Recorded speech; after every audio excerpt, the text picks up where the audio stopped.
Hi, I'm Moby, and this is my forest. My forest used to be a swimming pool, but for some reason I never used it. This concrete box of dead water. So I had these guys come in, they chopped up the swimming pool and all the concrete and the rebar, tore it out, brought in soil, and we planted trees. Turns out no one's ever done that.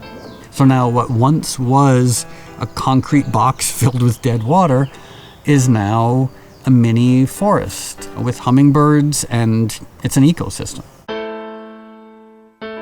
Nature inspires me. You know, the fact that like a tiny little seed the size of my thumbnail can become a 400-foot tall sequoia.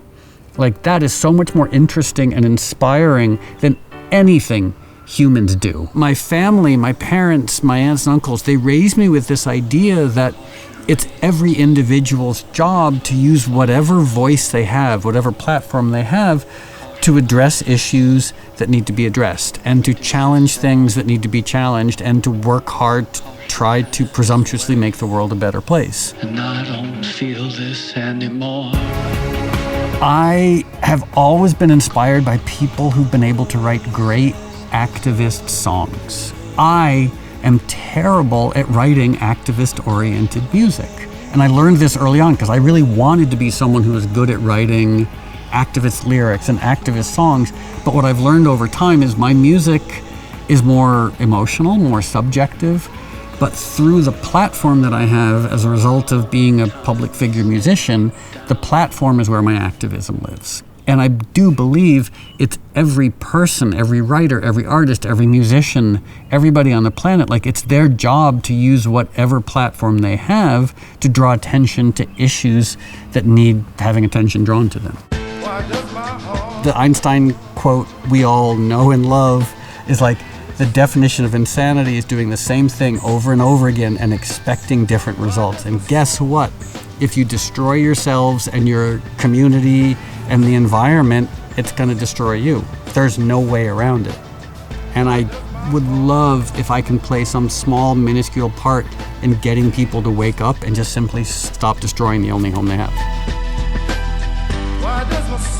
My knee-jerk response is to scream, but that doesn't work. Because for most people, climate change and environmentalism are fairly abstract concepts. It is really tricky maintaining a reasonable tone when conveying that information. It's effective but frustrating. But I almost feel like encoded in my DNA was that ethos of use your platform to go out and draw attention to important issues and do your best to make the world a better place. I feel like in order to effectively address climate change, there can be no blame. We cannot maintain our old attitudes and our old tribalism in the face of a looming catastrophe that's going to destroy our species. A lot of our identity is based on judging the other, blaming the other, but that has to stop in the interest of effectively dealing with climate change.